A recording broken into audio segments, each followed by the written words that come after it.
86회 전국 교육자 학부모 수련회 마지막 날 성령 대망회를 시작하겠습니다. 다 같이 사도신경으로 신앙 고백 드리겠습니다. 전능하사 천지를 만드신 하나님 아버지를 내가 믿사오며 그 외아들 우리 주 예수 그리스도를 믿사오니 이는 성령으로 잉태하사 동정녀 마리아에게 나시고 본디오 빌라도에게 고난을 받으사 십자가에 못 박혀 죽으시고 장사한 지 사흘 만에 죽은 자 가운데서 다시 살아나시며 하늘에 오르사 전능하신 하나님 우편에 앉아 계시다가 거기로부터 산자와 죽은 자를 심판하러 오시리라. 성령을 믿사오며 거룩한 공교회와 성도가 서로 교통하는 것과 죄를 사하여 주시는 것과 몸이 다시 사는 것과 영원히 사는 것을 믿사옵나이다. 아멘. 찬송가 400장으로 하나님께 영광 돌리겠습니다.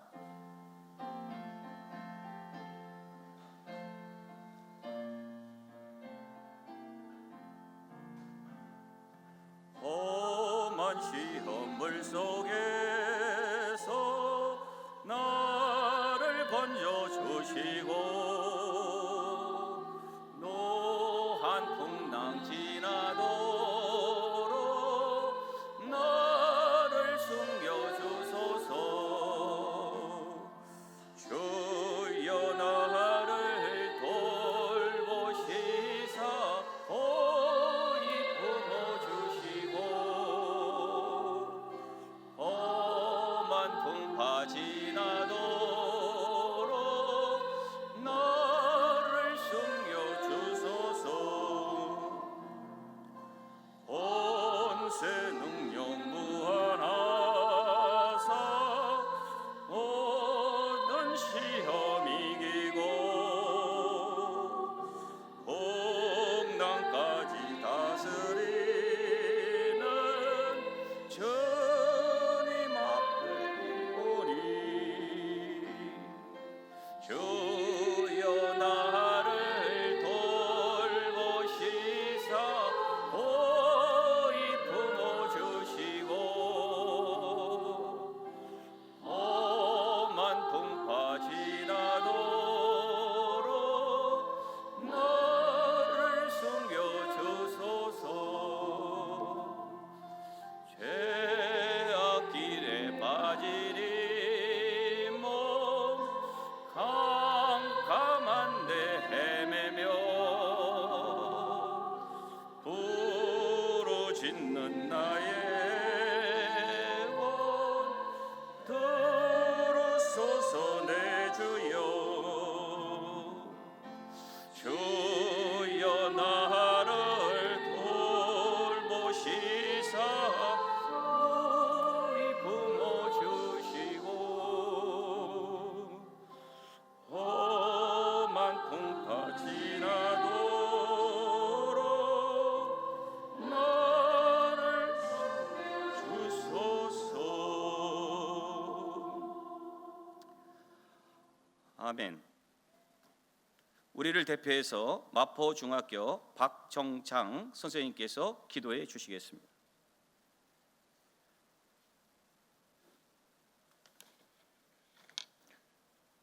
찬양과 존귀와 경배를 받으시기에 합당하신 아버지 하나님, 죄로 말미암아 죽을 수밖에 없는 저희를 사랑하셔서 독생자 예수 그리스도를 이 땅에 보내시고 십자가에 달려 우리 대신 죽으시게 하는 그 은혜를 통하여 구원받게 하시니 감사드립니다.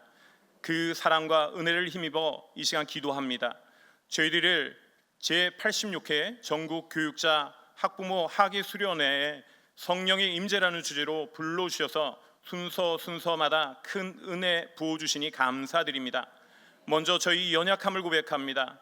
삶의 현장에서 저희 각자에게 향하신 하나님의 뜻하심을 깨닫고 순종하며 살아야 될 테인데 내 뜻대로 내게 없는 것, 나를 힘들게 하는 것들만 바라보고 원망하고 불평하고 교만했던 저희들의 죄를 용서하여 주옵소서.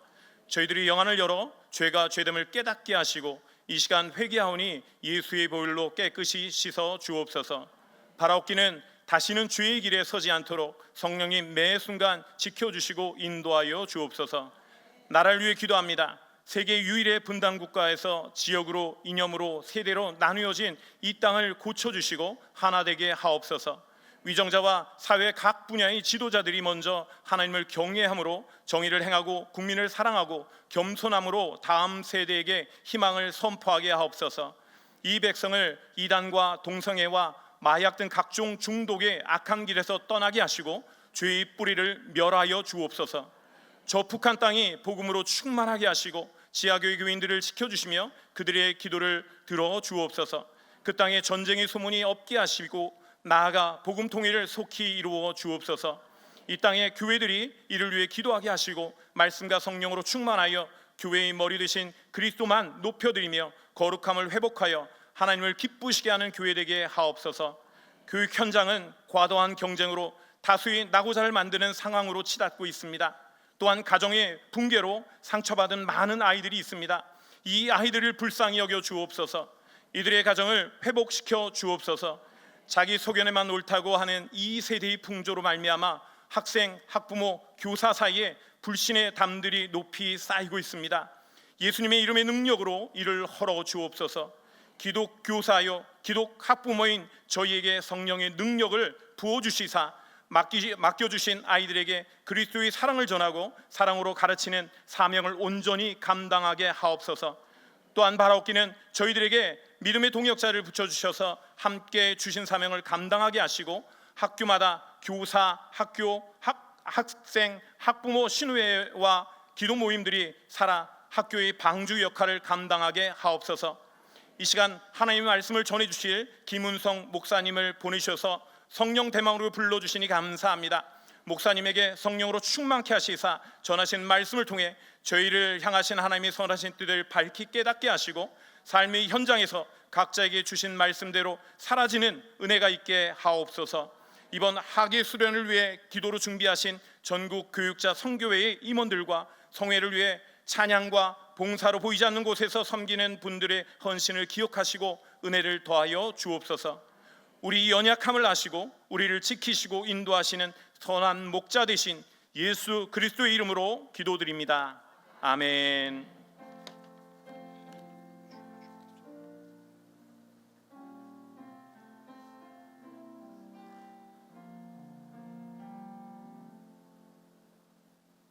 오늘 은혜 받으실 말씀은 출애굽기 2장 1절에서 10절까지의 말씀입니다.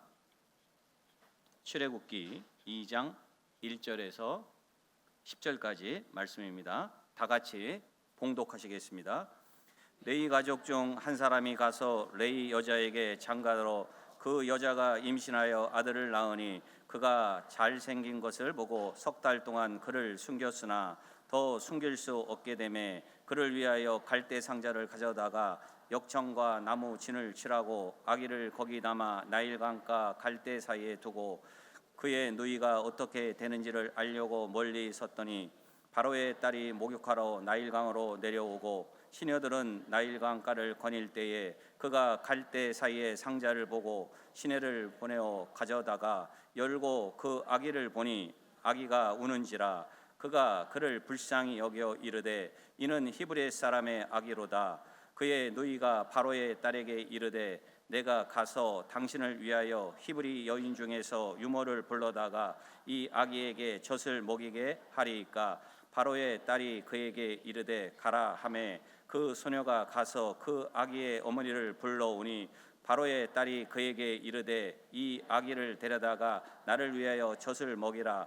내가 그 삭슬 주리라. 여인이 아기를 데려다가 젖을 먹이더니 그 아기가 자라매 바로의 딸에게로 데려가니 그가 그의 아들이 되느니라. 그가 그의 이름을 모세라 하여 이르되 이는 내가 그를 물에서 건져내었음이라 하였더라. 아멘. 오늘 말씀을 전해주실 김은선 목사님은 학교법원 영락학원 이사장이시고 현 영락교회 담임 목사님으로 심화하고 계십니다. 이제 목사님 나오셔서 사실보다 진실이라는 제목으로 하나님 말씀을 전해주시겠습니다. 귀한 목사님 보내주신 하나님께 할렐루야로 영광 돌리면서 목사님을 맞이하시겠습니다. 할렐루야. 감사합니다, 여러분.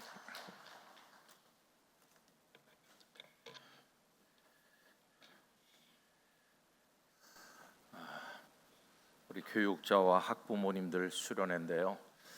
우리 특별히 교육자 되신 선생님들 늘 서서 가르치는 데 익숙하시다가 이렇게 앉으셔서 듣는 데는 얼마나 익숙하신지 잘 모르겠습니다. 저도 밤낮 설교를 하다 보니까 앉아서 설교 듣는데 좀 덜 익숙할 때가 있거든요. 그래서 목사가 설교할 때는 졸지 않는데 설교 들을 때는 졸기도 합니다. 그래서 설교하면서 조는 성도가 있으면 절대 미워하지 말자 이렇게 생각을 하고 있기도 합니다.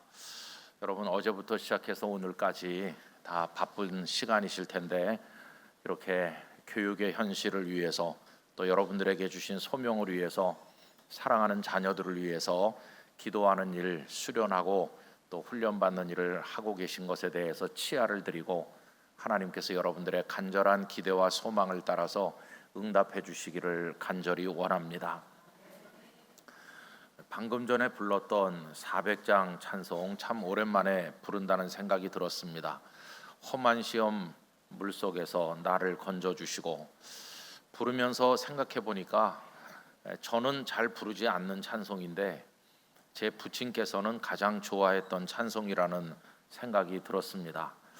제 부친은 평양에서 일제 초기에 태어나셨고, 그리고 많은 고생을 하신 끝에 간신히 자수성가하셔서 아내를 얻고 자녀들을 낳아서 살만했는데 6.25가 발생했고, 그래서 제 부친은 할머니, 아내, 그리고 사랑하는 7남매 한 명도 데리고 나오지 못하시고 혼자 이 땅에 떠돌아다니는 처지가 되셨습니다.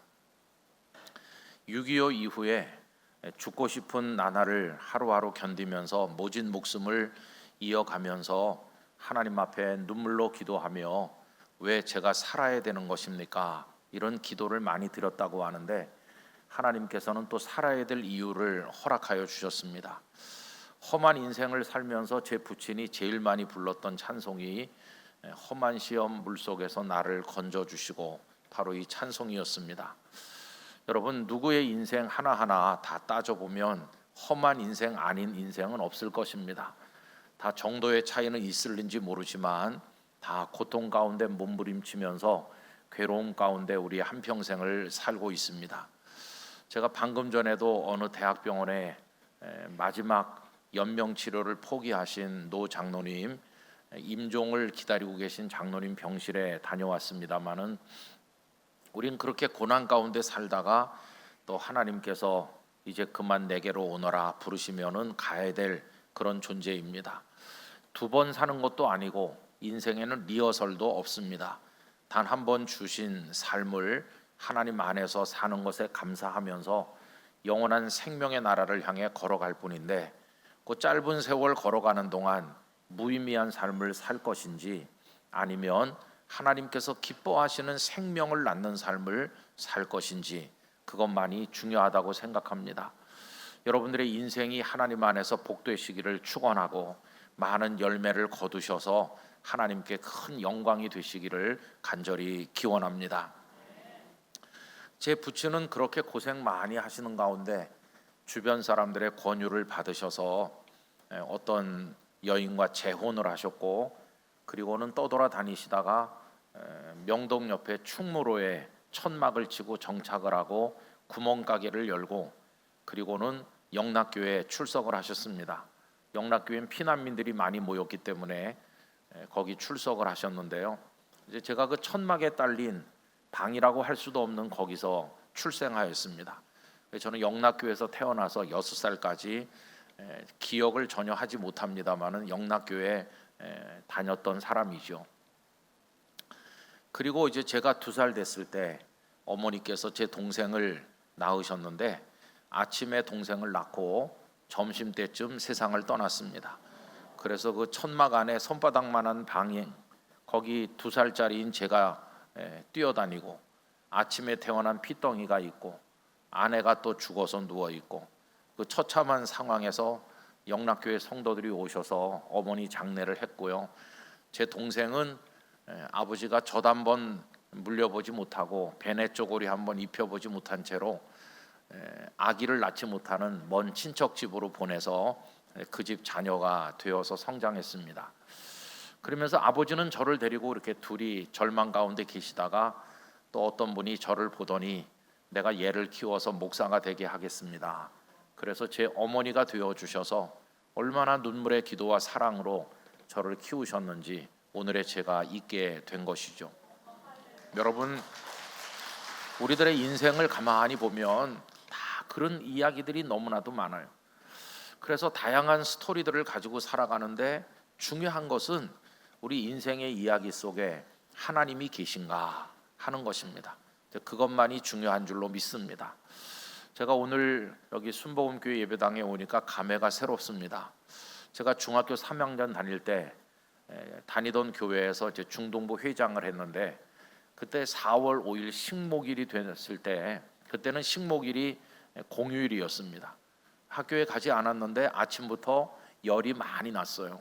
그래서 교회 가지 못하고 그날 중동부 행사가 있었지만은 집에 있다가 점심때쯤 간신히 가서 얼굴만 비치고 다시 왔습니다. 그리고는 오후 내내 앓다가 그 다음 날 4월 6일이 되었는데 어머니께서 저를 깨우시면서 이제 학교에 가야 되지 않겠니? 이러면서 냉수 한 그릇을 갖다 주셨어요. 근데 제가 그 냉수를 마셨는데 입으로 들어가지 않고 다 그냥 몸에 쏟아졌습니다. 그 순간 제가 좀 이상해졌다는 걸 알게 됐는데 와사풍 환자처럼 이렇게 얼굴이 옆으로 돌아갔고 또 이 상체가 뻣뻣하게 굳었고 말이 잘 안 된다는 걸 알게 됐습니다. 그 다음부터 저는 서울에 있는 병원이란 병원은 다 돌아다니는 심정으로 많은 병원을 순례했지만 병명도 찾아내지 못한 채로 희망 없는 고통을 많이 겪었어요.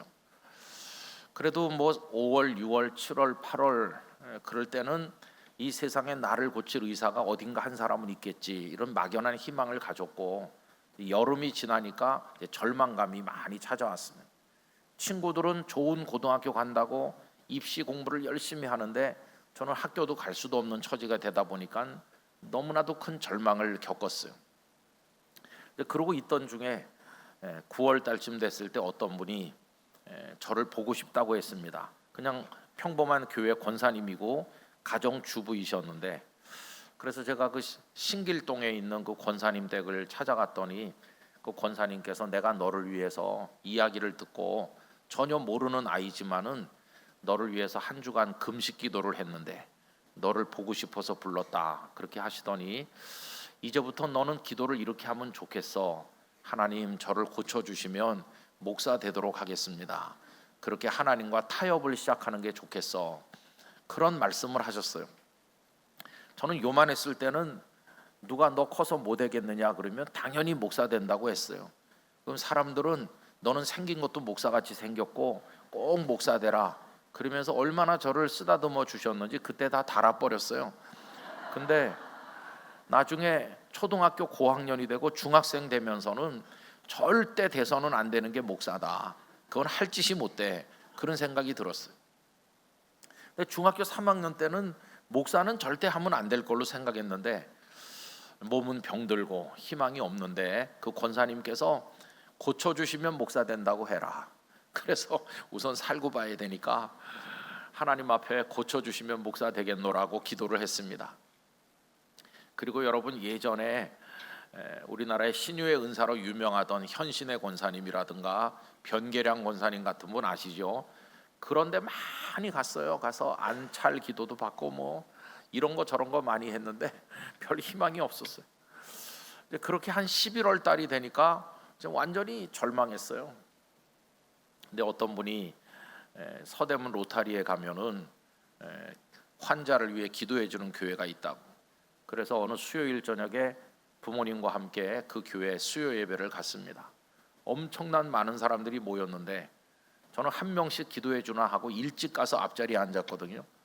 근데 뭐 그런 게 아니었어요. 그냥 평범한 수요 예배가 진행이 되고 또 목사님 설교가 끝나더니 도대체 언제 기도해 줄 건가. 근데 목사님께서 설교를 끝내더니 아픈 사람들을 위해 기도하겠다고 드디어 그 시간이 온 겁니다.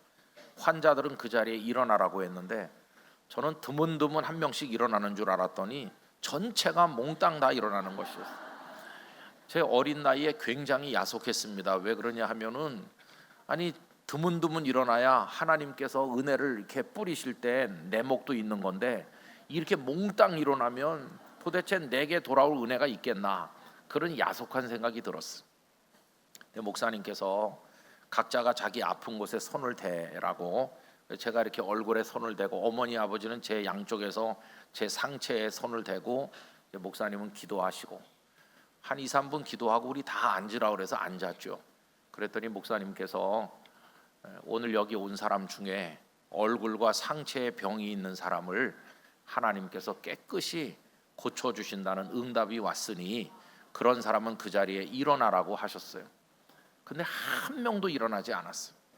목사님께서 여러 번 반복하면서 틀림없이 있을 텐데 2층 없어요, 아래층 없어요 그러면서 일어나라고 그래요. 아무도 안 일어나는 거예요. 그런데 어머니께서 너 아니냐, 너 얼굴도 아프지 상체도 아프지 너다, 너 일어나라. 그때 제가 여기 까만 그 교복, 호크 채우는 옛날 교복 3자가 붙어 있는 중3이니까 그거 입고 머리 빡빡 깎고 앉아 있었는데 제가 엉거주춤 일어나니까 목사님께서 오늘 한 명이 일어났다는 거예요. 한 명이. 이 학생을 위해서 우리가 박수를 보내주자고 그 많은 사람들이 저를 축하하는 박수를 보내줬어요. 저는 눈을 감으면 그때 모습이 생생하게 떠오릅니다. 그날 밤의 그 광경이 얼마나 기쁘던지 4월 5일 아픈 이후로 처음으로 하늘을 날 것 같은 기쁨이 제 마음을 가득 채웠어요. 얼마나 감격한지. 제 부모님도 기쁘긴 마찬가지였어요. 집에 돌아오는데 그냥 뛸 것만 같고 날 것만 같았어요. 병이 나은 건 아닌데 심령이 먼저 치료를 받았어요. 여러분이 눈에 보이는 현상보다 영혼이 먼저 치료되는 게 중요하다는 것을 알게 됐어요. 기쁨이 충만해서 돌아와서 잤어요. 그리고 그 다음날 아침이 되니까 뭐라고 말하긴 좀 이상하지만 약간 느낌이 다르다, 그런 생각을 하게 됐어요.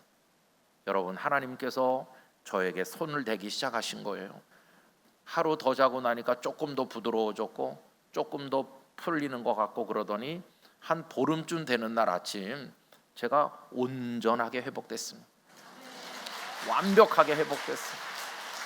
그래서 돌아갔던 얼굴도 제자리로 오고 몸도 다 이렇게 풀렸고 말도 또박또박 할 수 있게 되었어요. 그때 이후로 단 한 번도 같은 증세가 일어난 적이 없고 얼마나 감격한지 말할 수가 없어요. 그런데 그 교회가 이곳으로 이사 온 겁니다. 그 목사님 조용기 목사님이셨던 거예요. 조용기 목사님도 누가 많이 만졌는지 머리숱이 없으시고 그때 30대 후반에 팔팔할 때, 여러분 그때 그 얘기 아시죠? 서대문에. 네, 그때 큰 은혜를 입었어요. 제가 몇 해 전에 우리 목사님 하나님의 부르심을 받으셨을 때 여기 문상을 하고 가족들을 만나서 인사를 하고 이영훈 목사님과도 종종 만나는 처지여서 그런 저의 간증도 얘기를 하고, 그리고 목사님의 큰 영정사진 앞에 가만히 서서 지난 세월을 생각해 봤어요. 아, 목사님도 이 땅에 오셔서 한평생 하나님의 사람으로 살다 가셨고 이제 우리도 그런데 살아있는 동안 부끄럽지 않게 복음을 위해 살아야 되겠다, 그러면서 마음속에 또 다른 감회가 있었습니다. 여러분, 그런 은혜를 제가 입었는데요, 첫째는 하나님의 은혜고 둘째는 하나님이 쓰신 또 조 목사님을 통해 베푸신 은혜여서 오늘 이곳에 오니까 제 마음에 색다른 감회가 있습니다. 여기서 여러분들은 여러분의 생애를 하나님 앞에 드리기 위해서 이렇게 또 교육자로 또 학부모로 이 자리에 함께 하셨는데 여러분들의 간절한 열망에 따라서 하나님께서 축복하시기를 간절히 기원합니다. 여러분, 우리가 세상을 살아가는 방법에는 크게 두 가지가 있는 것 같아요. 오늘 설교 제목에도 암시되어 있는 것처럼 하나는 사실을 따라서 사는 삶이고 또 다른 하나는 진실을 따라서 사는 삶이라고 생각합니다. 사실은 흔히 우리가 팩트 그렇게 말하는 거죠. 그런데 사람들은 그 사실이야 그러면 그래 사실이야 모든 게 다 그걸로 끝난 줄 생각해요. 그래서 사실에 따라서 다 생각하고 사실에 따라서 결정하고 사실에 따라서 행동합니다. 거의 대부분이 다 그래요. 그러나 여러분, 우리가 그리스도인으로 성령의 사람으로 산다고 하는 것은 사실에 따라서 사는 걸 초월해야 되는 것이에요. 우리는 진실을 따라 살아야 된다고 믿습니다. 사실과 진실이 어떻게 다른지 보세요. 바로 왕이 이스라엘 백성들이 숫자가 너무 많아지는 걸 우려했어요. 저러다가 저들이 우리에게 해를 주고 여기서 다 나가면 어떡하나. 그래서 그 아이들이 태어날 때 남자아이가 태어나면 강에 갖다 던져 죽게 하자 이렇게 했잖아요. 그런데 어느 가정에 아기가 태어났어요. 그 레위인 부부가 이 아기를 소중히 여겼습니다. 그래서 석 달 동안 숨겨 키우다가 더 이상 숨겨 키울 수 없게 되었을 때는 갈대 상자를 만들어서 나일강 가장자리 갈대 숲에 갖다 띄우고 누이를 내보내서 아기가 어떻게 되는가 이렇게 지켜보게 했어요. 그때 바로 왕의 딸 공주가 강가에 나왔다가 그 아기를 발견하죠. 그래서 이 아기를 보는 순간 바로가 그 이스라엘의 남자 아기들을 죽이라고 했으니까 이 공주에게 발견됐다고 하는 건 살 희망이 제로라는 뜻인데, 정반대로 사람의 마음을 움직이시는 하나님께서 그 여인의 마음을 움직여서 그 아기를 죽이기는커녕 자기 아기를 삼아야 되겠다는 생각을 가지게 하셨어요. 여러분, 하나님은 사람의 마음을 물꼬를 돌리듯이 돌리시는 분이시죠. 예수님을 전혀 안 믿을 것 같은 사람을 믿게 하시는 분이시고, 강팍하기 이를 데 없는 사람으로 복음의 사람이 되게 하시는 분도 하나님이십니다. 사울이 바울 되게 하신 분이 성령님이시잖아요. 자, 그래서 이제 그 여인의 아들이 된 겁니다. 그러면서 그 아기에게 이름을 붙이기를 모세라고 했죠. 모세라는 이름의 뜻은 물에서 건졌다 하는 뜻입니다. 그래서 오늘 본문에 보면은 그 10절에 뭐라고 했습니까? 그 아기가 자라매 바로의 딸에게로 데려가니 그가 그의 아들이 되니라. 그의 이름을 모세라 하였다. 이렇게 나오죠. 자, 그러면 이제 그 아기가 자라는 거예요. 모세가 자랄 때 사람들이 이렇게 물어보겠죠. 아, 저 소년이 누구 아들이냐고. 이렇게 물어보면 사람들은 뭐라고 말할까요? 공주님의 아들이에요. 이렇게 말하겠죠. 그래서 그 궁궐 안에 모든 사람이 모세를 공주의 아들로 알고 있었겠죠. 많은 사람들은 그 소년이 공주의 아들이라고 생각했는데 그게 궁궐 안에 퍼져 있는 팩트, 사실인 거예요. 만약에 요즘에 뭐 언론 보도가 있다면 그때도 그 모세는 당연히 공주의 아들이라고 보도가 됐겠죠. 근데 여러분, 그게 사실이라고 사람들은 알고 있는데 그게 전부 다입니까? 아닙니다. 또 하나의 더 중요한 것이 숨겨져 있는 거죠. 그건 뭡니까? 진실이 숨겨져 있는 거예요. 모세는 누구의 아들입니까? 요게벳의 아들입니다. 모세를 잉태를 하고 10달 동안 품고 있다가 해산의 고통을 통해서 모세를 이 세상에 낳고 석 달을 눈물로 숨겨 키우고 기도하고 갈대 상자에 띄우고 지켜보았던 그 어머니 요게벳이 있잖아요. 그러면 모세가 공주의 아들인지 이스라엘 피를 받은 요게벳의 아들인지는 언제 판결이 나는 겁니까? 40년 지난 다음에 그게 드러나는 거예요. 40년 지난 다음에 두 여인의 대결에서 승리한 것은 아주 아름답고 궁궐의 권력을 가지고 있는 이 공주가 아니고 아무 힘도 없고 보잘것없고 초라하기 짝이 없는 노예 여인인 요게벳의 승리였어요. 모세는 공주의 아들로 칭함을 받지 아니하고 한 히브리 여자 노예의 아들로 돌아온 것이에요. 자기 자신을 이스라엘 사람으로 고백하면서 자기 동족을 애굽 사람의 손에서 건져내기 위해서 애굽 사람을 쳐서 죽이기까지 할 정도로 모세는 요게벳의 아들로 돌아왔어요. 여러분, 가만히 생각을 해보면 40년 동안 사람들은 모세가 공주의 아들로 여기고 있었잖아요. 그게 사실이라고 생각했잖아요. 근데 승리하는 것은 뭡니까? 요게벳의 아들이라는 거예요. 사실을 누르고 진실이 승리한 순간이라고 말할 수 있어요. 우리들은 사실에 따라서 사는 사람이 돼서는 안 되고 진실을 따라 사는 사람이 돼야 된다는 것이에요. 사실과 진실은 다르다 하는 것을 알 수 있는 거죠. 자, 그러면 40년 동안 강력하게 사람들의 가슴을 채웠던 것은 뭡니까? 모세는 공주의 아들이다 이거죠. 그건 워낙 모든 사람이 알고 있고 아무도 의심하지 않고 너무도 확실했기 때문에 다 그렇게 믿었어요. 이게 대세예요. 대세가 아니라 뭐 변치 않는 그런 거로 여겼겠죠.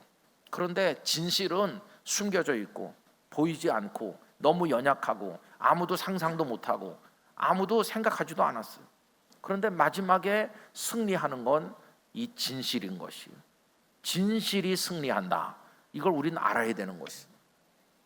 그래서 여러분, 우리는 사실을 보고 살면 안 되고 진실을 보고 살아야 되는 거죠.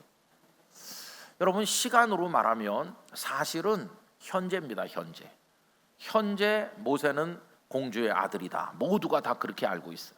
그런데 40년의 시간이 지난 이후 미래에는 그가 요게벳의 아들로 등장하는 거예요. 우리가 진실을 따라 산다는 것은 미래를 바라보면서 산다는 뜻이에요. 오늘은 내가 지는 것 같고, 오늘은 내 이야기가 먹히지 않고, 오늘은 내 가슴이 짓밟히고 내 소망이 다 촛불 꺼지듯 꺼지는 것 같지만, 하나님의 능력 안에서 내일은 그 촛불이 다시 살아 일어나고 죽은 줄 알았던 것이 살아 일어날 줄 믿습니다. 이게 오늘 그리스도인이 살아가는 방식이 돼야 된다는 것이. 여러분, 오늘의 교육 현실은 너무나도 어렵습니다. 한경직 목사님께서 폐교된 숭실대학교도 다시 재건하셔서 올해가 재건 70주년이 되었습니다. 또 한 목사님은 학교들을 많이 세우셨어요. 아까 저를 영락학원 이사장이라고 소개하셨는데 보성여중고, 영락의료과학고등학교, 영락중학교, 영락고등학교, 대광초등학교, 대광중학교, 대광고등학교, 지금 영락교회가 학교를 8개를 운영하고 있고, 제가 그중에서 대광학원하고 영락학원 이사장은 제가 맡고 있고, 이제 보성학원은 너무 짐이 무거워서 우리 장로님 한 분이 수고를 대신해 주시고 계시는데 8개 학교를 하면서 얼마나 부대끼는지 몰라요. 여러분, 학원 선교 현장이 지금 굉장히 위기를 맞이했잖아요. 뭐 기독교 학교가 아닌 곳은 말할 것도 없고, 기독교 학교도 예배와 성경 가르칠 자유가 박탈되고 얼마나 많은 압박을 안팎으로 받고 있습니까? 그래서 기독교 학교가 교사를 뽑을 때도 우리가 원하는 인성과 신앙과 인격을 갖춘 사람을 뽑지 못하고 교육청에다가 교사 선발을 위탁하라고 하는 그런 법이 만들어져서 우리가 헌법소원을 제기한 지가 벌써 4년째가 되는데 아직도 헌법재판소에서는 서류를 꺼내보지도 않고 서랍 속에 그냥 파묻어놨어요. 도대체 언제 심의를 하려고 하는지 알 수가 없어요. 그래서 이제 딱한 마음을 공유한 사람들끼리 사학법인 미션 네트워크라는 걸 몇 해 전에 결성을 해서 이제 우리가 많은 학교들이 거기 참여하고 헌법소원도 내고, 뭐 우리가 정관계 인사들도 접촉을 하고, 교육부 장관 시행령이라도 바꾸려고 노력을 하고, 뭐 여러 가지 노력을 이제 기울이고 있는 중입니다. 또 그 학생 인권 조례 등으로 인해서 얼마나 어렵습니까? 어렵게 서울시 학생 인권 조례가 폐지되는가 했더니 또 대법원에서 그걸 정지시켜서 며칠 전에 뉴스에 나온 거 들으셨잖아요. 그 속에 보면 뭐 동성애를 비롯한 여러 가지 우리가 받아들일 수 없는 그런 것들이 가득 차 있죠. 제가 어떻게 하다 보니까 진평현 대표가 됐는데, 진평현이 뭔지 잘 모르시죠? 진정한 평등을 바라며 나쁜 차별금지법에 반대하는 전국연합, 이런 긴 이름을 가지고 있습니다. 그래서 이제 요 얼마 후에는 실행위원회를 모이고 또 얼마 후에는 총회를 모일 텐데, 거기 수백 개 단체가 이름을 올리고 있어요. 불교 단체, 캐톨릭 단체, 우리 개신교가 제일 많고. 그래서 제가 재작년인지 국회 앞에 가서 제가 제일 먼저 1인 시위를 했어요. 국회 문 앞에 가서. 그 후에 우리 이영훈 목사님께서도 1인 시위를 해주셨고, 많은 목사님들이, 그 국회의원들이 제일 많이 출입하는 앞에 가서 1인 시위도 하고, 뭐 개인적으로도 국회의원들을 만나기도 하고, 이렇게 하면서 하고 있는데 이게 참 어렵잖아요. 거기다가 이제 시청 앞 광장에서는 퀴어 축제를 열면서 거기 장소를 빌려주고, 그래서 이상한 사람들이 대낮에 나와가지고 벌거벗고 참 지나가는 사람들이 쳐다보기 민망한 그런 일들을 벌이고, 그래서 이제 재작년부터는 우리가 그 사람들이 그 장소 신청을 했다는 정보를 입수하면 우리도 그날 똑같이 장소 신청을 하는 거예요. 그래서 이제 맞불 작전을 하는 건데, 그 장소를 심의하는 분들에게 원칙이 몇 가지 있는데, 여러 군데서 동시에 신청했을 때는 가장 우선은 나이가 어린 사람의 행사를 우선권을 주게 돼 있습니다. 그래서 우린 청소년 행사로 신청하는 거예요. 청소년. 그러면 이제 학생들과 청년들의 행사다. 그러면 이제 우리 쪽으로 우선권을 줘요. 그럼 그 사람들은 이제 장소를 못 얻었기 때문에 저 종로나 을지로에 가서 이제 하는 거고. 그럼 우리가 장소만 얻고 아무것도 안 하면 안 되잖아요. 뭔가를 아침부터 저녁까지 해야 되는 거죠. 그러면 이제 우리가 거기 무대를 만들고 뭐 이렇게 하려고 그러면 돈이 많이 들잖아요. 몇억 원씩 드는데 또 그걸 여러 교회들이 협력을 해서 하기도 하고. 그리고 그 퀴어 축제 하는 그때 옆에 우리는 많은 성도들을 동원해서 그 사람들이 10,000명 나올 때 우린 10만 명 나오고, 이런 참 피곤한 싸움을 지금 싸워야 되는 게 우리 대한민국의 현실이죠. 마약이 학교에까지 많이 스며들고 있다고 알고 있습니다. 제가 얼마 전에도 교도소에 가봤더니 소장님 말씀이 현재 우리나라에 수감되는 그 재소자들의 10% 이상이 마약 관련된 사범이에요.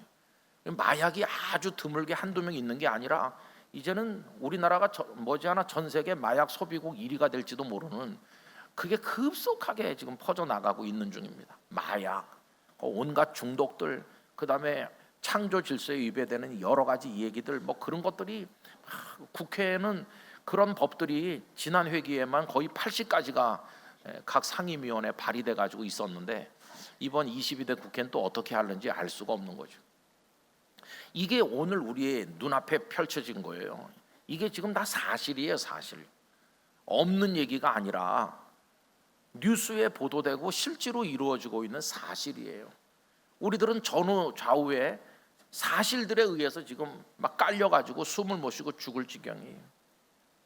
마치 모세는 공주의 아들이다, 이런 사실이 그 상황을 지배하는 것처럼 오늘 여러 가지 퇴폐적인 상황이, 절망적인 상황이, 영적인 그 어둠의 영의 역사가 그게 사실이란 이름으로 우리를 짓누르고 있는 거예요. 저들은 수가 많은 다수고 우리는 아주 수가 적어요. 그러나 여러분, 이런 시대에 우리가 무엇을 바라봐야 될까요? 그 사실에 압사당해서는 안 되고 우린 진실을 믿어야 됩니다. 진실의 승리를 믿는 거예요. 진실이 승리한다, 이걸 믿는 거예요. 오늘은 우리가 사실에 고통받고 있지만 내일은 하나님의 진실이 승리할 줄로 믿습니다.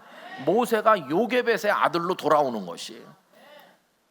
그날이 올 때까지 견딜 수 있는지, 그날이 올 때까지 우리의 믿음을 포기하지 않을 수 있는 힘이 있는지, 그날이 올 때까지 기도의 무릎을 꿇을 수 있는지, 그날이 올 때까지 버틸 수 있는 영적 능력이 우리에게 있는지, 그게 관건이에요. 우리가 만약에 쉽사리 포기해버리고 만다면 우리는 완전히 패배하고 말 것입니다. 그러나 하나님은 우리 편에 계신 줄 믿습니다. 하나님께서 우리를 도우실 것이에요. 왜냐하면 요셉의 그 모세의 몸속에 흐르고 있는 피는 이스라엘의 피니까 하나님께서 진실이 승리하는 걸 보여주시는 거예요. 그래서 여러분, 눈을 들어야 됩니다. 오늘을 보지 말고 내일을 봐야 됩니다. 현실을 보지 말고 하나님의 뜻을 봐야 됩니다. 세상을 보지 말고 하나님을 올려다보시기를 바라는 것입니다. 그게 그리스도인이 살아가는 방식인 것이. 여러분, 그 레미제라블이라고 하는 아주 유명한 문학 작품이 있잖아요. 레미제라블 우리 학생 때는 그냥 장발장, 이렇게 작품 이름이 장발장인가 생각을 했는데 그 빅토르 리고의 원작은 레미제라블이죠. 제가 이제 대학에 입학을 해가지고 그 도서관에 있는 소설 원작들을 읽기로 결심을 했는데 그게 만만치 않았어요. 바람과 함께 사라지다를 읽었는데요, 그게 깨알 같은 글자로 1000몇백 페이지 되더라고요. 줄이지 않은 오리지널 원작이 얼마나 그거 읽는데 오래 걸렸는지. 그건 한 권이었어요. 그래도. 근데 레미제라블은 한 1000페이지짜리가 3권으로 돼 있더라고요. 그거를 읽는데 너무 어려운 얘기가 많아요. 그 당시 뭐 문학, 철학, 사조, 정치적인 상황이 계속 나오는데 다 이해를 할 수가 없었어요. 철학도 잘 모르고 프랑스 역사도 잘 모르고 유럽의 역사도 잘 모르니까 모르는 건 건너뛰고 스토리 중심으로만 읽는데도 몇 달 걸릴 만큼 어려웠어요. 근데 그 레미제라블 읽었던 기억이 있어서 지금 제 아내랑 처음에 만날 때 그 얘기를 했더니 청계천 헌책방을 뒤져가지고 그 3권을 구해다 절 주더라고요. 그래서 제가 그거를 지금 서가에 가지고 있는데 아내가 어렵게 구해둔 책이다 이렇게 이제 생각도 하지만 그 읽으면서 감동이 많았기 때문이죠. 그 중에 가장 인상적인 몇 장면이 있는데 이제 그게 영화로도 나오고 뭐 다양하게 나왔습니다만 그 중에 하나가 그 미리엘 주교가 장발장에게 은혜를 베푸는 그 대목이거든요. 그 대목은 뭐 워낙 유명한 스토리잖아요. 근데 그가 이제 빵 몇 개를 조카들을 위해 훔친 죄로 들어갔는데 너무 억울한 거예요. 이 세상이 왜 이렇게 불평등한가? 권력 있는 자들은 내놓고 악을 행해도 너무나 뻔뻔하게 잘 사고 나 같은 서민은 굶는 조카를 위해서 빵 몇 개 훔친 것 때문에 이렇게 지옥 같은 감옥에 갇혀야 되나? 너무나도 억울하다. 세상이 불평등하다. 그래서 그는 탈옥을 계속 시도하다가 형기가 계속적으로 늘어나서 19년을 감옥에 살게 됩니다. 그러다가 가석방 돼서 나오는 거예요. 가석방이라 꼬리표가 따라다니고 행동에 제약이 있는 거죠. 그러던 그가 이제 오갈 데가 없이 추운 겨울에 그냥 벤치에 누워서 온몸을 녹이면서 고른 배를 움켜잡고 하룻밤을 자려고 하는데 누가 와서 얘기하잖아요. 당신 여기 이렇게 있지 말고 저 언덕 위에 집에 가면 거기 인자하신 분이 당신을 맞아줄 거다. 그래서 나 같은 죄수였던 사람을 누가 맞이해 주겠나 이렇게 남노하고 걸친 게 짐승이나 마찬가지인데 누가 나를 환영해 주겠나. 그러면서도 반신반의하면서 그 집에 문을 놓고 하죠. 그랬더니 미리엘 주교가 그를 따뜻한 마음으로 영접해 주는 거예요. 온몸 그 얼어붙은 몸을 녹이게 해주고 그리고 그에게 저녁을 제공해 줬어요. 몸을 녹이고 따뜻한 음식을 먹고 나니까 이제 생각이 이제 정신이 온전해지기 시작했어요. 모든 게 이렇게 판단이 돌아왔어요. 그러면서 대화를 하는 가운데 이 밤에 어디 가서 잘 데가 있느냐고 잘 데가 없다고 그러니까 그러면 오늘 밤 잠자리도 제공해 주겠다. 그래서 상상할 수 없는 환대를 받는 거죠. 여러분 그 환대는 상식을 뛰어넘는 환대입니다. 상식적으로 하면 문간에서 쫓겨나야 되는 거죠. 그런데 상식을 깨뜨리는 사랑을 거기서 받는 거죠. 여러분 상식적 사랑은 누구나 할 수 있습니다. 물 한 그릇만 주실래요? 그럼 물 한 그릇 떠주는 정도의 사랑은 상식적 사랑이고 모두가 다 할 수 있고 우리도 할 수 있는 거죠. 그런데 상식적으로 불가능해 보이는 사랑은 정말 어려운 건데 여러분 이 세상에서 상식을 깨뜨린 가장 파격적 사랑이 뭘까요? 하나님께서 독생자를 우리를 위해 주신 겁니다. 우리 같은 죄인을 위해서 하나님의 아드님을 십자가에 버린 거 그게 가장 파격적 사랑 아니겠어요? 이 미리엘 주교는 장발장을 이제 그런 사랑으로 파격적으로 대우했어. 그런데 그날 밤 그가 머리가 맑아지면서 그 다음 날을 걱정하는 거예요. 오늘은 이렇게 여기서 먹고 하룻밤을 잤지만 내일은 어떡하나. 여러분 머리가 맑아지면요 2가지 방향이 있는데 하나는 내일 일을 염려하게 돼요. 그러나 어떤 사람은 머리가 맑아지면 기도하게 됩니다. 근데 그는 기도할 줄 모르는 사람이고 염려하는 사람이 됐어요. 밤새 뒤척거리며 염려하다가 내일을 위해서 주님은 내일 일을 염려하지 말라고 하셨지만 그는 내일 어떻게 살아갈 것인가가 염려가 돼서 거기 있는 그릇들을 훔쳐가지고 은그릇들을 가지고 도주하죠. 그랬다가 그는 경찰에게 붙들려서 미리엘 주교에게로 끌려옵니다. 경관이 말하죠. 신부님, 이놈이 가지고 있는 이 은그릇이 신부님 댁에서 훔친 게 맞죠? 여러분 그 순간이 어떤 순간인가요? 이 경찰이 이 신부에게 팩트를 요구하는 순간이에요. 사실을 말하라는 거예요. 이게 신부님 댁의 그릇이 맞죠? 이렇게 사실을 말하라고 요구하는 거죠. 그때 이 신부가 맞다고 이거 우리 집에 있던 게 맞다고 근데 이 녀석이 훔쳤네요. 이렇게 팩트를 말하면 장발장의 인생은 끝나는 겁니다. 그런데 미리엘 주교는 팩트를 말하지 않아요. 뭐라고 말하느냐 하면 이복에 왜 이것만 가져갔나? 내가 저 은초 때도 가져가라고 그렇게 당부했는데 왜 초 때는 안 가져갔느냐고 그러면서 촛대를 가지고 와서 그 자루 속에다 넣어주면서 경찰에게 이건 내가 다 이 사람 준 겁니다. 이 사람이 촛대를 안 가져갔네요.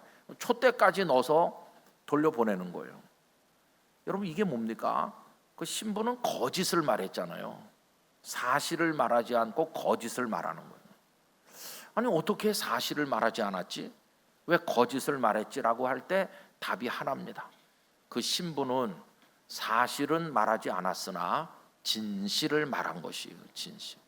그 진실이 뭘까요? 마음속에 있는 소원입니다. 주님, 이 사람은 도둑입니다. 이 사람은 불쌍한 사람입니다. 그러나 나는 이 사람이 이대로 끝나지 않기를 간절히 바라고, 나 같은 죄인이 주님을 통해 구원을 받은 것처럼 이 사람도 주님 은혜 안에서 변화돼서 주님의 사람이 되기를 간절히 소원합니다. 그게 신부의 가슴 속에 있는 소원인데, 사랑의 소원인데, 그게 진실인 것이에요. 정말 그렇게 되기를 원하는 마음으로 이 사람이 새로워질 수만 있다면 이 은그릇 은초대 다 줘도 아깝지 않다고 하는, 여러분 그게 하나님의 마음에 있었던 진실입니다. 이 죄인들을 구원할 수 있다면 내 아들이 대신 십자가에 못 박혀도 아깝지 않다는 하나님의 그 진실 어린 사랑을 우리가 입어서 구원을 받은 것처럼 그 미리엘 신부가 그 진실을 이야기하는 것이, 이 장발장의 현재, 장발장의 오늘을 보면 가석방돼서 나온 형편없는 녀석이고, 그리고 훔친 도둑이에요. 그 현재의 장발장은 그래요. 그런데 내일의 장발장, 미래의 장발장은 뭡니까? 미래의 장발장은 새 사람으로 변화돼서 불쌍한 사람들을 도우면서 하나님의 뜻을 행하는 그런 선한 사람으로 바뀌게 되잖아요. 이게 미래를 바라보는 것이. 여러분 교육의 현장에서 오늘을 보는 것은 정말 절망적입니다. 오늘 우리 앞에 있는 아이, 우리 자녀들 가만히 보면 희망이 없어 보일 수도 있어요. 멋대로 행동하고 공부하지 않고 나쁜 데 빠지고, 오늘 내 자식의 모습, 내 학생의 모습을 보면 희망이 없을 수 있어요. 그러나 우리가 현재를 보고 사실에 매달려서 사는 사람이 아니고 크리스찬 교사로서, 크리스찬 학부모로서 하나님의 역사를 바라보는 사람이라면 오늘 내 아이가 이럴지라도 내일은 새 사람이 될 줄 믿습니다. 그게 기독교 교사의 모습 아니겠어요? 그래서 우리는 진실은 다른 말로 말하면 얘가 변해서 새 사람이 될 거라고 하는 기대인데, 그게 바로 사랑인 것이죠. 그 사랑이라는 진실을 바라보면서 우리들은 교육의 현장에 서는 것이에요. 그래서 오늘의 장발장이 내일의 선한 사람으로 바뀌는 것처럼 하나님 우리에게 맡겨주신 내 자녀들과 우리 학교의 교실에 있는 학생들이 오늘은 이러할지라도 내일은 주님 안에서 새 사람 될 줄 믿습니다. 그걸 위해서 어려운 교육 현장을 지키면서 우리의 할 일을 다 감당하는 거, 그게 크리스찬 교사의 사명인 줄로 믿습니다. 그래서 그 주교는 진실을 이야기하는 거예요. 진실. 여러분 예수님께서 내가 곧 길이요, 그 다음에 진리요, 생명이라고 말씀하셨죠. 그때 예수님께서 내가 곧 길이요, 그 다음에 팩트요 이렇게 말씀하지 않으셨어요. 예수님은 당신을 진리라고 말씀하는 거예요. 그러면 길이요 진리요 생명이라고 하실 때 그 길이 어떤 길입니까? 오늘 출세하는 길, 누구한테 잘 보여가지고 오늘 뭐 벼락 부자가 되거나 권력을 잡거나 오늘 주어진 그 길을 따르는 그게 아니라는 거 아시죠? 그건 넓은 길입니다. 그거는 현재 내 눈앞에 나를 오라고 부르는 길은 넓은 길인데, 예수님이 내가 곧 길이요 할 때 그 길은 영원한 천국으로 연결되어 있는 좁은 길이죠. 이 좁은 길은 걷기에 힘들지만은 그러나 내일 그 끝에 가보면 생명으로 이어지는 길이죠. 예수님은 그 길이라고 당신을 말씀하는 거예요. 근데 99%의 사람들은 오늘 내 눈앞에 있는 대로를 따라 달리려고 하죠. 그러나 그리스도인은 영원으로 이어지는 좁은 길을 따라 걸어가는 거 아닙니까? 예수님을 길로 따라서 사는 거 아닙니까? 진리라고 말씀하실 때도 팩트의 세계를 말하는 게 아니라 영원한 생명의 나라, 오늘보다 내일, 그거를 보여주시는 그 진리를 예수님 말씀하는 거고, 그 진리의 핵심은 사랑이라는 것을 우리가 알 수 있어요. 그리고 그건 생명인 것입니다. 생명. 여러분, 모세의 현실은 뭡니까? 모세의 오늘은 갈대 상자에 담겨 있다가 발견되면 나일강에 던져서 죽임을 당하는 거, 그게 모세의 오늘이죠. 모세의 현실. 그런데 하나님께서 그를 위해 준비하신 건 뭡니까?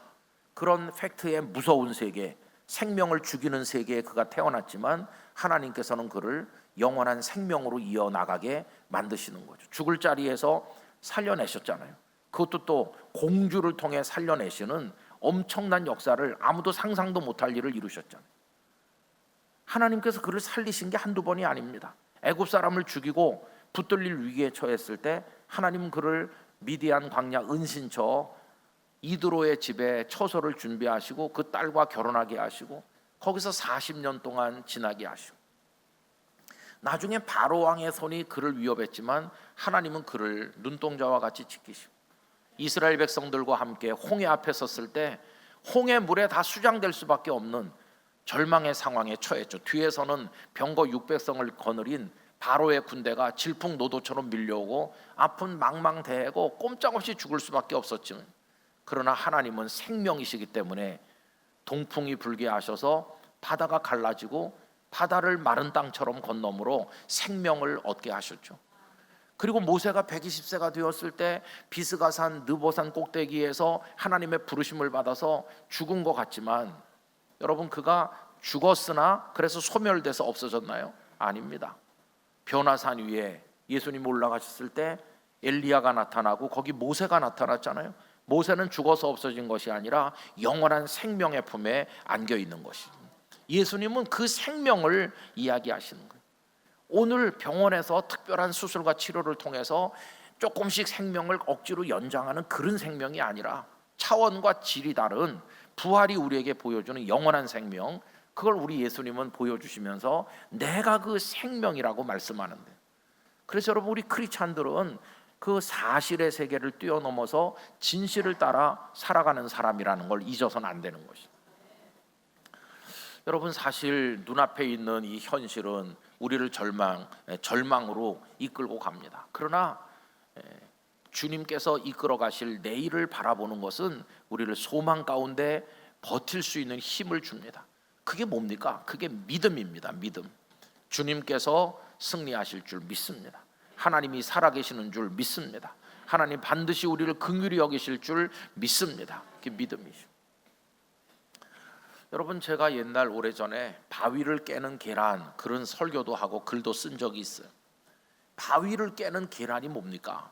계란이 어떻게 바위를 깨나요? 여러분, 과학의 세계, 팩트의 세계에서는 아무리 계란을 가지고 1000번 만번 바위를 향해 던져도 계란이 팍싹 깨지면서 흰자 노른자가 범벅이 돼서 흐르지 바위에는 요만큼도 흠도 미치지 못합니다. 그런데 바위를 깨는 계란이 등장했어요. 그게 뭐냐면 사도행전 1장, 2장, 3장 그쪽에 가는 얘기죠. 여러분, 예루살렘은 거대한 바위산과 같았어요. 거기 빌라도 총독의 세력이 있고 그 배후에는 로마 황제의 세력이 있고 또 거기 연결된 헤롯의 세력이 있고 대제사장들, 사두개인들, 백성의 장로들, 뭐 난공불락의 바위산 같은 그런 엄청난 세력이 예루살렘에 포진되어 있는 거죠. 그런데 거기 불과 몇 명 안 되는, 예수님의 제자로 말하면 12명 중에 한 명은 배신자가 됐고 겨우 11명, 그리고 따라다니던 몇 명의 사람들과 여인네들, 아무 힘도 없고 생활 거처가 저 갈릴리이기 때문에 예루살렘에는 거처도 없어서 한 다락방을 빌려가지고 거기서 머물러야 되는, 권력도 없고 재산도 없고 힘도 없고 아무것도 없는 정말 평범한 연약한 소시민들, 다락방에 기껏 모인 게 겨우 120명. 이게 게임이 되나요? 예루살렘의 평상시 인구가 한 7, 8만 명 된 것으로 보통 얘기하고 절기가 되면 100만 명 이상 모였다고 하는데 그때는 오순절이었어요. 오순절. 100만 명 이상의 각 나라에서 모여온 순례자들이 예루살렘을 가득 채우고 있을 때 그 다락방 거기서 몇 사람이 모여 있는 거예요. 사람들은 그들의 존재를 알지도 못했을 거예요. 이 적은 무리는 조그마한 계란처럼 연약해 보이고 거기 모인 많은 사람들과 그 대단한 권력을 가진 사람들은 큰 바위산같이 견고해 보이잖아요. 이게 부딪히면 당연히 계란이 깨지는 거 아니겠어요? 근데 여러분 2장에 가서 보면은 이 계란처럼 보이는 이들이 거대한 바위산에 가서 충돌했을 때 깨진 건 이들이 아니고 바위가 깨지기 시작했어요. 바위. 그게 엄청난 일이에요. 어떻게 그런 일이 있었을까? 여러분 사도행전 1장 8절 오직 성령이 너에게 임하시면 너희가 권능을 받고, 할렐루야. 이 권능이 뒤나미스라는 건 잘 아실 거예요. 이 뒤나미스, 이거는 다이나마이트라는 단어가 거기서 파생됐어요. 다이나마이트가 뭡니까? 산을 무너뜨리고 바위를 깨뜨리는 건데, 다이나마이트는 폭탄 아니에요, 폭탄? 그런데 성령이 너에게 임하시면 너희가 권능을 받는다고 그랬는데, 베드로, 야고보, 요한, 여기 모인 사람들이 다 권능을 받았어요. 그들은 연약해 보이고 계란 껍데기처럼 겉으로 보면 아주 허약해 보였는데 그들 속에 들어있는 것은 다이나마이트였어요. 요만해 보이지만 베드로라는 다이나마이트, 폭탄, 요한이라는 작은 계란처럼 보였는데 속에는 폭탄이 들어있는 거예요. 그들이 가서 꽝 하고 부딪히니까 바위가 깨지기 시작하는 거예요. 그래서 베드로가 한번 설교하니까 3,000명이 회개하고 돌아와 세례를 받고, 베드로와 요한이 안진뱅이 장애인에게 명령하니까 벌떡 일어나 무수한 사람들이 그리스도께 복종하고 돌아오게 됐잖아요. 여러분 이게 뭡니까? 성령님의 역사인 것이. 팩트를 보면은 도저히 그 예수님의 사람들은 예루살렘에 버틸 힘이 없는데 하나님이 이루실 위대한 승리의 세상, 그거를 성령님 안에서 바라보면 그들이 승리하는 것을 우리가 사도행전을 통해서 알 수 있지 않습니까? 하나님의 나라는 처음부터 강력했던 게 아니에요. 예수님은 겨자씨 하나를 통해서 하나님 나라를 말씀했어요. 처음에는 눈에도 잘 안 보일 정도로 작다. 이게 오늘의 현실이죠. 그러나 그것이 점점 자라나서 큰 나무가 되고 새들이 와서 거기 깃들인다. 이게 위대한 승리를 보여주는 건데 그게 어떻게 가능합니까? 그 속에 생명이 약동하고 있기 때문에. 오늘 우리가 힘이 없고 연약해 보여도 여러분 우리 안에 생명이 약동하면 우리는 승리하게 될 줄로 믿습니다. 그걸 바라보는 거예요. 포기하지 말고 기대를 가지고 하나님 하실 일을 바라보시기를 바라는 것입니다. 그래서 이 팩트가 지배하는 세상에서 우리는 진실이 승리할 걸 바라보면서 하나님의 손길을 바라보는 거예요. 이 세상의 가장 완벽한 진리, 완벽한 진실은 무엇입니까? 바로 하나님 그분이 진리요, 하나님 그분이 진실인 것이. 사도 바울이 복음 전도를 위해서 고린도에 가서 계실 때, 고린도는 그 당시 메트로폴리탄입니다. 지중해 세계 많은 도시들이 있지만 50만 명이 넘는 사람이 사는 도시는 몇 개 없었는데 그 중에 하나가 고린도였어요. 신라와 함께 고린도에 도착하니까 힘이 쫙 빠졌어요. 그 전에 아테네에 있을 때 아덴에서 철학자들과 많은 논쟁을 했는데 그렇게 큰 성과가 없었어요. 다른 곳에는 다 교회들이 세워졌는데 아덴 교회 이걸 세우지 못했어요. 소수가 믿긴 믿었는데 아마 많은 실망을 했던 것 같아요. 근데 그 아테네 전도하는 걸 보면은 철학자들과 많은 변론을 했지만 예수님과 십자가를 노골적으로 전하진 못했던 것 같아요. 그래서 고린도에 오면서 그가 결심합니다. 내가 다시는 사람의 지혜, 철학적 지혜, 그 다음에 사람의 말재주 이런 걸로 하지 않고 오직 예수님과 복음과 성령의 나타나심만으로 하겠다. 그게 고린도전서 2장 1절부터 나오죠.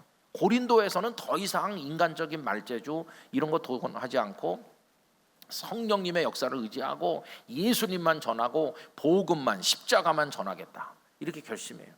그런데 도착해 보니까 그 어마어마한 도시에 기독교인들 한 명도 없는 도시, 누가 기다려주는 것도 아니고 또 거기 얼마나 우상의 신전이 번창하는지, 그 고린도에는 큰 신전들이 많이 있고 거기 몸파는 창녀들이 엄청나게 많아서 그들을 소위 거룩한 창녀라고 그렇게 불렀잖아요. 음란한 도시고 방탕한 도시죠. 그래서 힘이 빠졌어요. 그런데 하나님께서 밤에 그에게 뭐라고 말씀하십니까? 그에게 격려하시고 위로하시면서 여기 내 백성이 많다 이렇게 하시는 거예요. 여러분 고린도에 하나님의 백성이 많대요. 그때 하나님의 백성이 바울의 눈에 보였습니까? 아무것도 안 보였습니다. 아무도 없는 것 같았어요. 그런데 하나님은 많다고 하시는 거예요. 오늘은 없지만 내일은 많을 것이다. 오늘을 보지 말고 내일을 보라. 너의 현실을 보지 말고 내가 이룰 일을 바라보라. 나를 기대해라. 믿음으로 나를 바라봐라. 이게 하나님께서 바울에게 주신 격려의 말씀이었어요. 여러분, 나중에 고린도에는 교회가 세워졌고 많은 우여곡절이 있었지만은 고린도 교회가 얼마나 영향력 있는 교회가 됐습니까? 고린도에 가보면은 지금도 바울 교회라고 하는 게 남아 있는데 거기 들어가는 입구에 동판이 붙어 있고 역대 목회자들의 이름이 쫙 거기 동판에 새겨져 있는데 제 1대 첫 번째 이름이 파울로스, 바울 이렇게 나오고, 두 번째 이름이 아폴로스, 아볼로 이렇게 나오잖아요. 고린도 전후서에서 우리가 보는 그 이름들이 거기 등장하면서 하나님께서 그들을 통해서 고린도에 하나님을 경외하는 사람이 많아지도록 하신 걸 볼 수 있습니다. 여러분, 포기하지 마시기를 바랍니다. 진실을 끝까지 바라보시기를 바랍니다. 그리고 이제 이 아기를 낳았을 때 그 부모가 했던 일이 우리가 오늘 해야 되는 일인데요. 그 아므람과 요게벳이라고 하는 모세의 부모 눈앞에 있는 현실은 뭡니까? 아이를 강에 던져야 되는 거죠. 그러나 그 부모는 하나님을 기대하는 거예요. 이 아기를 석 달을 숨겼어요. 포기하지 않았어요. 석 달까지는 버텼어요. 그러다가 아기 울음소리가 커졌겠죠. 더 이상 숨길 수 없게 됐을 때 이제 그쯤 했으면 버려도 되는 거 아닌가? 그러나 그 부모는 갈대상자를 만들고 갖다 띄웠어요.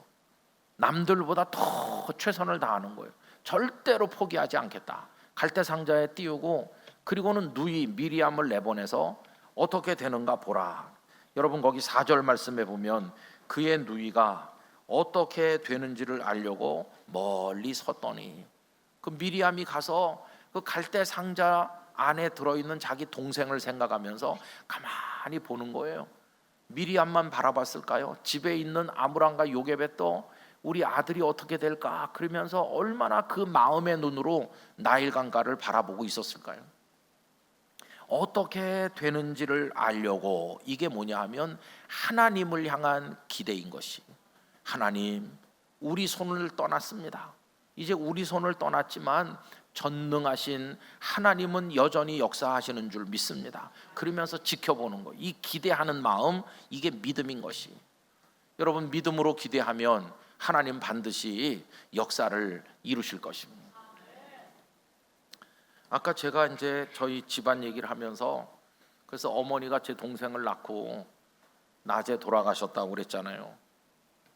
그리고 이제 저를 키워주신 어머니가 오셔서, 그래서 저희 세 식구였어요. 아버지, 어머니, 저 이렇게 세 식구가 동그란 밥상, 다리가 3개 달린 동그란 싸구려 밥상을 갖다 놓고 늘 언제나 세 식구가 밥을 먹는 거예요. 어린 저는 왜 우리 집에는 형제가 없을까? 그리고 왜 우리 아빠 엄마는 이렇게 늙었을까? 나이가 많아가지고 학교 가면은 어머니가 학교 오면 다 할머니냐고 물어봤어요. 그렇게 이제 외로운 아이로 제가 컸는데 교회 다니지 않았으면 성격이 이상해졌을지도 몰라요. 근데 교회 가서 친구들이랑 있으니까 또 많이 완화됐어요. 제가 이 얘기를 하면은 제 아내가 당신은 이상해요 이렇게 말하더라고요. 근데 그건 잘 모르겠는데 어쨌든 간 그렇게 컸어요. 근데 식사 시간이 되면은 아버님은 꼭 당신이 기도했습니다. 그게 참 이상한 거예요. 구역 예배를 모이면은 구역 예배 뭐 20명, 30명 이렇게 옛날에 많이 모이는데 아버님이 예배를 인도하면서 그때는 기도를 다양하게 많이 시켜요. 뭐 먹을 때도 시키고 그 전에 예배 때도 기도하게 하고, 어린 저보고도 구역 예배 드릴 때 기도를 많이 시켰어요. 그 구역 예배 기도는 뭐 간단히 할 수도 있지만은 뭐 이웃집 친구들을 위해서도 기도하고, 구역 예배 기도가 쉽습니까? 세 식구가 먹는 식기도가 쉽습니까? 근데 쉬운 식기도는 안 시키고 어려운 기도는 자주 시키셨어요. 그래서 맨날 마음속으로 왜 우리 아버지는 식기도는 안 시키지? 그리고 또 한 가지 불만이 뭐냐 하면은 아버지 식기도는 길다는 거예요. 빨리 먹어야 되는데 저보고 하라고 그러면 맛있는 음식을 주셔서 감사합니다, 짧게 할 텐데 아버지는 맨날 어머니도 안 시키고 나도 안 시키고 식기도를 꼭 당신이 하실까? 그거를 깨달은 건 아주 나중이었어요. 저희 아버님은 식기도를 길게 합니다. 근데 길게 하는 데는 다 이유가 있는 거예요. 하도 험한 인생 살면서 굶을 때도 많았기 때문에 밥 한 그릇을 먹는 감사가 얼마나 큰지 그거를 되새기면서 이 밥을 주신 데 대한 감사를 하는 거예요. 하도 많이 굶어 봤으니까 우리가 감사하는 거랑 차원이 달라요. 그리고 아버지 기도에 꼭 등장하는 거 있어요. 그게 뭐냐 하면은 하나님, 제 허리에서 난 자식들이 북한에도 있고 여기 이 땅에도 있습니다. 북한에 있는 거는 7남매를 놓고 왔으니까 7남매를 생각하는 거예요. 그때 아버지 머릿속에는 큰아들부터 막내딸까지 얼굴이 쫙 지나갈 거예요. 제 허리에서 난 자식. 이 허리에서 난 자식이란 표현은 욥기에 나오는 거거든요. 허리에서 자식이 나온다. 그리고 이 땅에도 있습니다 하는 거는 그 제 동생 얘기를 하는 거예요. 이 땅에도 제 허리에서 난 자식이 있는데, 첫째, 하나님을 믿게 해주시고, 두 번째, 굶지 않게 해주시고, 세 번째, 그 인생이 복되게 해주세요. 꼭 기도하는 거예요. 왜 그걸 나보고 하라고 하지 않았을까를 뒤늦게 깨달은 건요, 그거를 아버지가 안 하면 안 할 테니까. 그 기도는 만약에 어머니 보고 당신이 식기도 하시오 그러면 우리 어머니는 저나 비슷하게 기도하겠죠. 왜냐하면 그 자녀들을 우리 어머니가 낳은 게 아니니까요. 우리 어머니는 나중에 저를 키우러 왔지, 우리 아버지가 북에 두고 온 자식들을 어머니는 알지도 못하고. 그러니까 우리 어머니도 그 기도는 안 할 거 아니에요. 그러니까 그 기도는 아버님이 해야 될 것이니까 당신의 몫이라고 생각해서 당신이 기도하는 거예요. 늘 홀로 기도할 때도 그 기도, 하루 3번 식기도할 때도 그 기도, 밤낮 그 기도, 그 기도를 빼먹는 걸 본 적이 없어요. 저는 나중에 목사가 돼서 살면서 늙어가시는 아버지를 보면서 아버지의 그 애환 어린 인생을 생각해 보면서 알게 됐어요. 그거를 저희 아버님이 10년 전에 100세로 돌아가셨는데 그 100세까지 그 기도를 계속 할 때 그 기도 속에 담긴 게 뭔가를 알게 됐어요. 여러분, 그게 제 아버님 방식의 하나님을 향한 믿음이었던 거예요. 휴전선이 가로막혔고 희망이 없고 얼굴도 못 보고 세상을 떠나겠지만 하나님은 어떤 방법으로든지 역사하실 줄 믿습니다. 그게 아버님의 믿음이었던 거예요. 믿음. 그렇게 평생 하셨어요. 북에 있는 제 형님 누나들은 어떻게 됐는지 확인할 길이 없지만은 여기 있는 제 동생은 확인할 수 있잖아요. 그래서 이제 가까이 살다가 그 다음에 이제 멀리 가서 또 살았죠. 그 아이는. 그러다가 그 아버지 돌아가시고 또 어머니도 돌아가셨어요. 근데 제가 신대원에 다닐 때 그 동생은 이제 대학생이었어요. 고등학교 3학년 때 걔가 우리 집에 엄마랑 같이 왔었어요. 몇 년 만에 소식도 없이 전화번호도 모르고 살았는데, 그래서 제 어머니가 걔 어머니한테 어떻게 왔어 그러니까 내일이 대학 시험 날인데 형님 내가 여기 서울대 앞에 살기 때문에 얘가 서울대학교 시험 쳐야 되니까 집이 멀어서 그래서 여기서 자고 내일 아침에 학교 간다. 그래서 저랑 같이 누워 잤어요. 저는 걔가 저의 친동생인 걸 중3 때 알고 있었어요. 제가 많이 아프던 그애 알고 있었지만 아는 그걸 기색을 내지 않았어요. 제가 알고 있는 게 드러나면은 저를 키워준 어머니가 섭섭할까 봐 제가 모르는 척하고 있었는데 걔는 모르죠. 저는 알고. 나 같이 누워 있으니까 마음이 참 이상하더라고요. 그러다가 걔는 거기 대학에 들어간 건 제가 알거든요.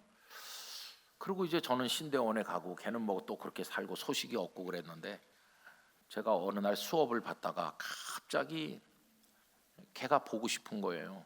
이게 하나님이 하시는 일이에요.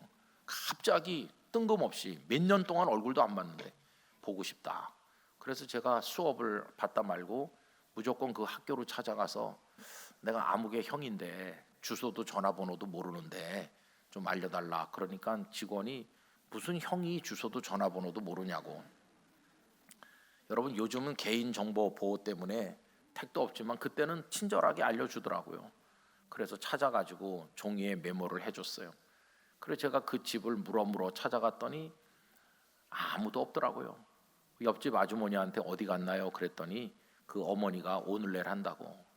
그래서 그 병원에 찾아갔더니 병실에 그 어머니가 온갖 병으로 고통받고 걔 혼자 쪼그리고 앉아 있더라고요. 그래서 만났어요. 그때 저희 부모님은 경상북도에 가서 과수원을 하고 계셨기 때문에 연락을 했어요. 빨리 올라오셔야 되겠습니다. 그 다음 날 아침에 부모님이 오셨고 그래서 같이 병실에 갔어요. 그랬더니 걔네 어머니가 얼마나 우는지, 먼 친척이거든요.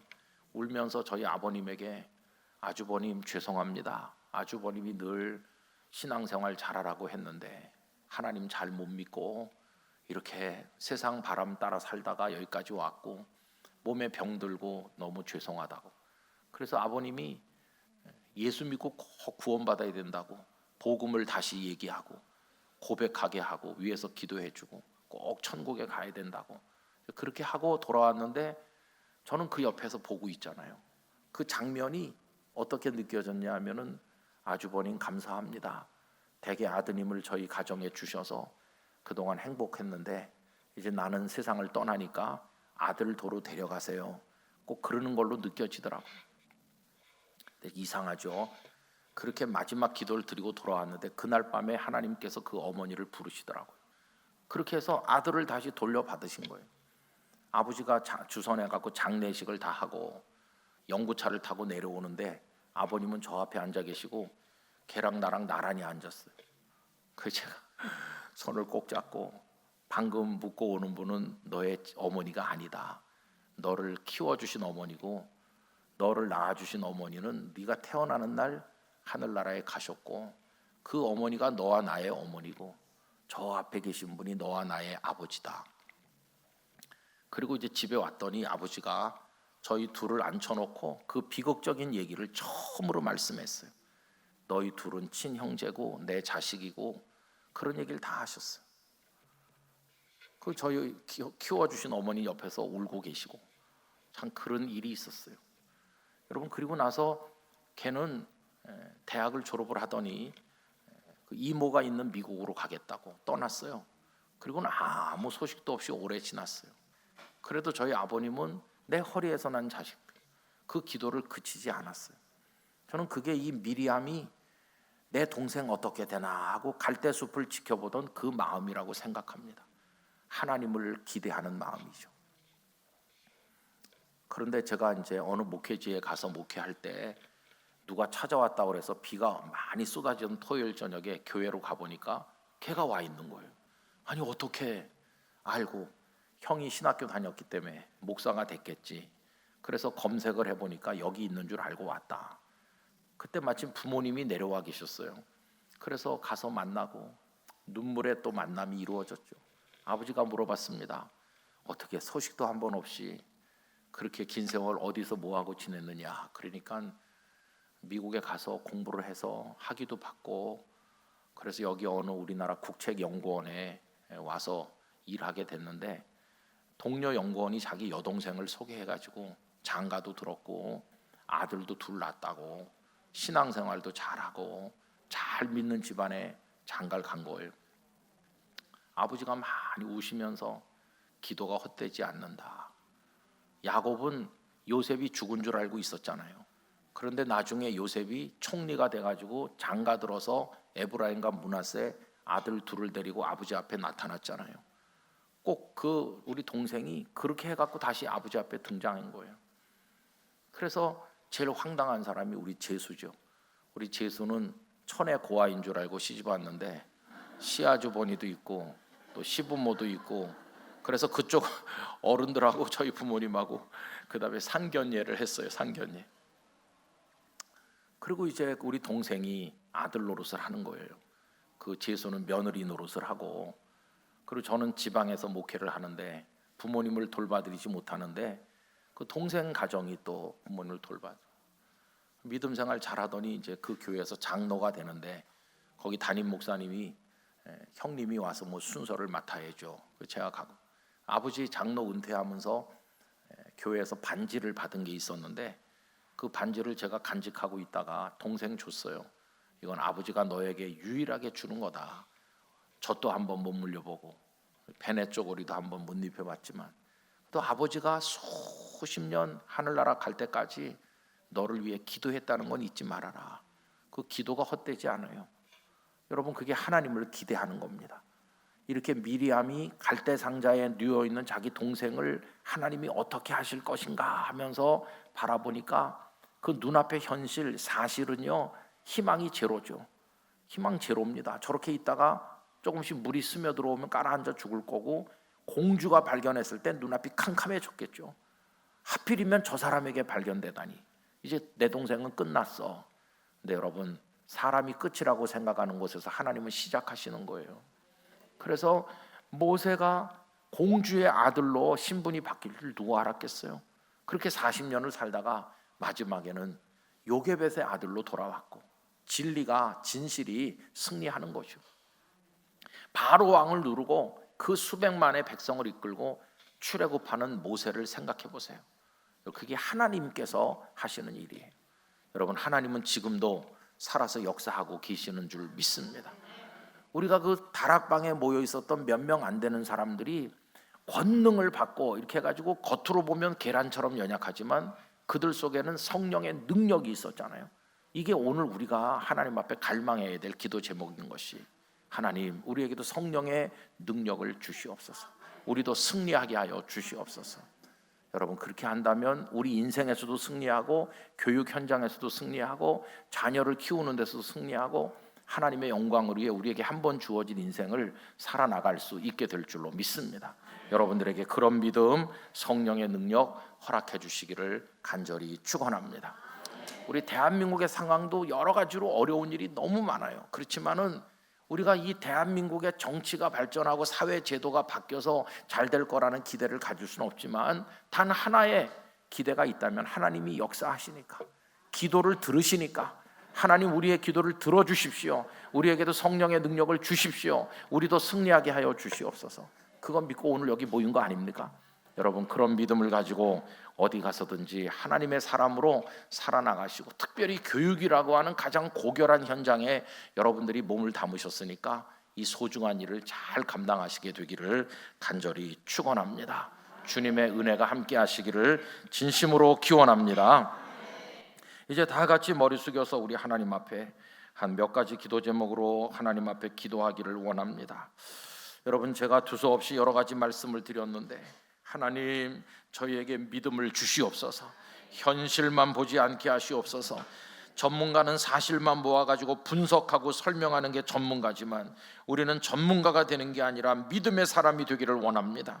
전문가들이 100가지 1000가지를 설명하면서 그래서 안 된다고 말할 때, 믿음의 사람은 하나님이 살아계시다는 한 가지 이유를 말하면서 그래서 우리는 된다고 말하는 사람 아닙니까? 주여, 우리에게 이런 믿음을 주시옵소서. 주여, 우리에게 이런 믿음을 주시옵소서. 우리 다 두 손을 들고 주님 3번 부르고 믿음을 주시도록 간절히 부르짖어 통성으로 기도하겠습니다.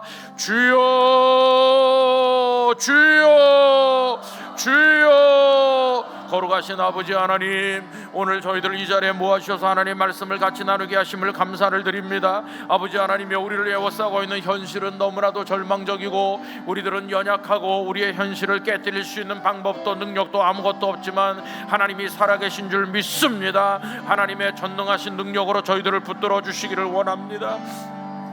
아버지 하나님, 저희에게 믿음을 주셔서 하나님의 존재, 하나님의 살아계심, 하나님의 능력, 하나님의 권세, 하나님이 하실 일을 믿음으로 바라보게 하여 주시기를 간절히 원합니다.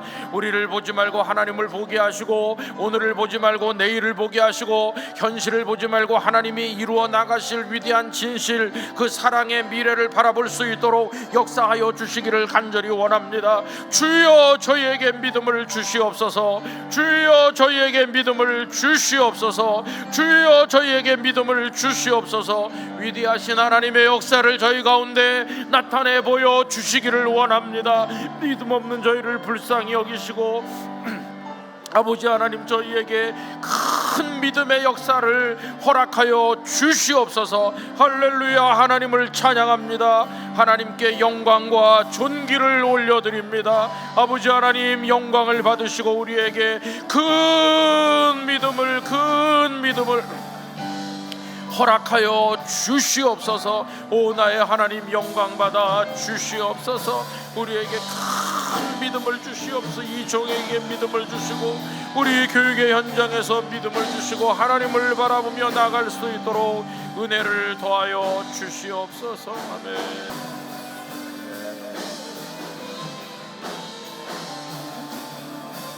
라라리라라리라 예, 헌금 시간입니다. 헌금을 위해서 서울 신월초등학교 이종희 선생님께서 기도하여 주시겠습니다.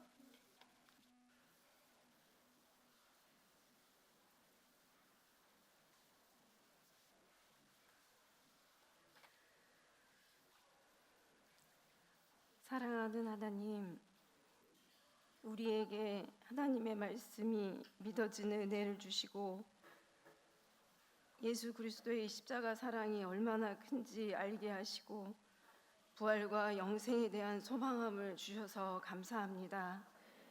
주님을 향한 우리의 사랑과 믿음이 시간이 지날수록 더 깊어지고 견고해지고 풍성해져서 일평생 하나님과 동행하며 하나님이 하실 일을 기대하며 하나님만 경배하고 찬양하게 하옵소서. 어제와 오늘 들은 말씀이 그저 듣기에 좋았던 말씀으로 끝나지 않게 하시고 들은 말씀대로 살아내도록 우리의 심령을 새롭게 하여 주시옵소서. 소금이 물에 녹아지고 그 형체가 사라질 때 비로소 짠맛을 내어 음식을 완성하듯 우리의 삶 또한 하나님 말씀 앞에 내 고집과 내 생각이 녹아지게 하시고 이름 없이 빛도 없이 낮아지고 겸손하게 섬김으로 우리가 속한 가정과 교회와 사회와 공동체에 생명의 복음이 흘러 넘치게 하여 주시옵소서. 말보다 삶으로 주님을 전하는 성숙한 그리스도인이 많아져 이 땅에 하나님 나라가 확장되게 하옵소서. 받은 은혜와 사랑에 감사하며 정성 담아 귀한 예물 주님께 올려드립니다. 감사의 제목을 더하게 하시고 주님께 드릴 것이 많아지도록 우리의 삶을 풍성하게 채워 주시옵소서. 길이요 진리요 생명 되신 예수님의 이름으로 기도드립니다. 아멘.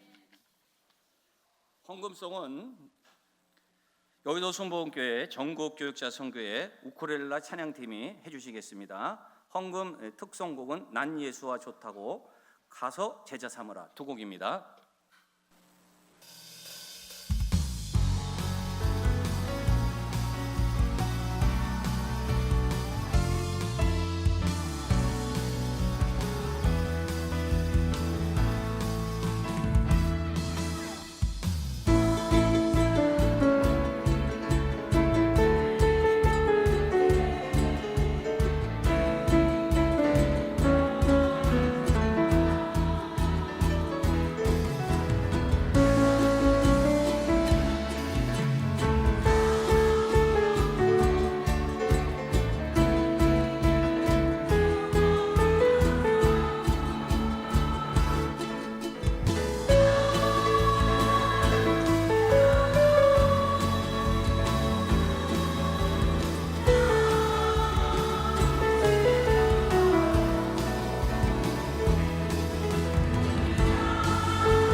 네, 앵콜이 나왔지만 지금은 앵콜을 할 수 있는 상황이 아닙니다.